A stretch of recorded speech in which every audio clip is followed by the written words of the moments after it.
அஸ்மத் குரு பரம்பரைபியோ நமக. ஸ்ரீமதே ராமானுஜாய நமக. இன்றைக்கி மினி பைட்ஸில் நம்ம பார்க்க போகிறது மாதங்கள். ஏற்கனவே நம்ம வருஷத்தை ரெண்டாக பிரித்தோம்னா அயனங்கள் அப்படின்னு பார்த்தோம். அதே வருஷத்தை 6ஆக பிரித்தா ருத்துக்கள்னு பார்த்தோம். இதே வருஷத்தை 12ஆக பிரித்தா 12 மாதங்கள் அப்படின்னு பார்க்கலாம். அது பார்க்க போகிறோம்.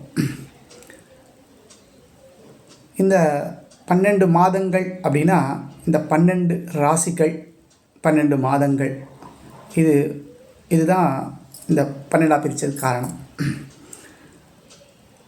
இப்போது சித்திரை மாதம் முதல் மாதம் ஆரம்பிக்கிறது, வருஷம் ஆரம்பிக்கிறது முதல்ல சித்திரை மாதம் இல்லையா? அதனால் சித்திரை மாதம் இது முதல் மாதம், அதாவது முதல் ராசி.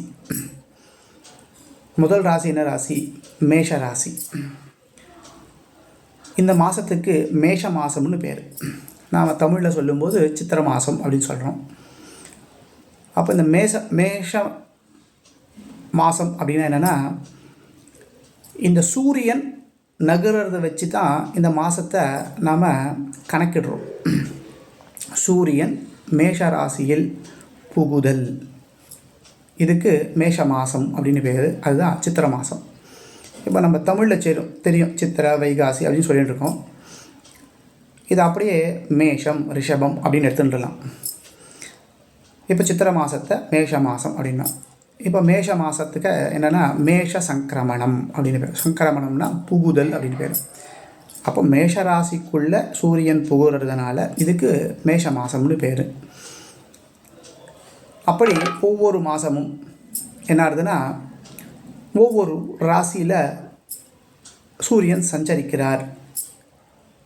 இப்போ முன்னாடி நம்ம அயனங்கள் பார்க்கும்போது போகும் வழி ராம அயனம் ராமாயணம் அப்படி பார்த்தோம். அதுபோல் சங்கிரமணம் அப்படின்றதும் புகுதல் அப்படின்னு அர்த்தம். அது பாதை, இது புகுதல் அப்படின்னு பேர்.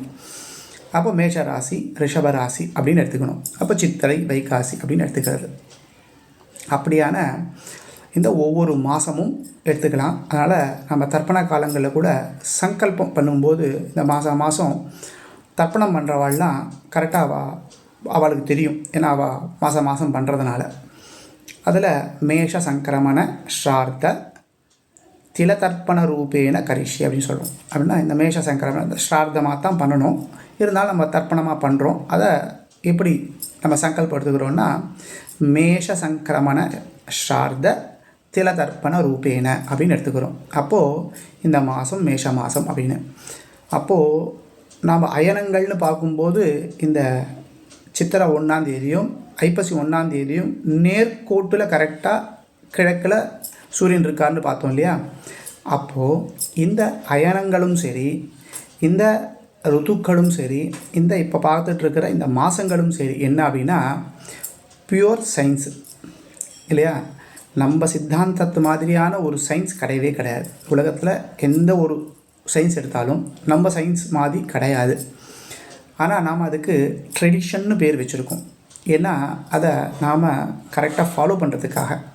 ஏன்னா போக போக நம்ம ஒரு ரூலுன்னு மட்டும் போட்டு வச்சுருந்தோம்னா அதை நம்ம சரியாக ஃபாலோ பண்ண மாட்டோன்றதுனால அதுக்கு ட்ரெடிஷன்னு பேர் வச்சுருக்கா. அது ஓவராலாக அது வேறு விஷயம். அப்படியாக இந்த பியூர் சயின்ஸாக இருக்கக்கூடியது என்ன அப்படின்னா, இந்த மாதங்கள் ருத்துக்கள் வருஷங்கள் இது போக இன்னமும் இருக்குது. என்னென்னா, மாதத்தை 2ஆக பிரித்தோமோ அப்படின்னா என்ன ஆகும்னா 2 பட்சங்கள் வருது. இது போல் அடுத்து என்னன்றது அடுத்த ஒரு உபன்யாசத்தில் பார்க்கலாம். ஸ்ரீமன் நாராயணன்.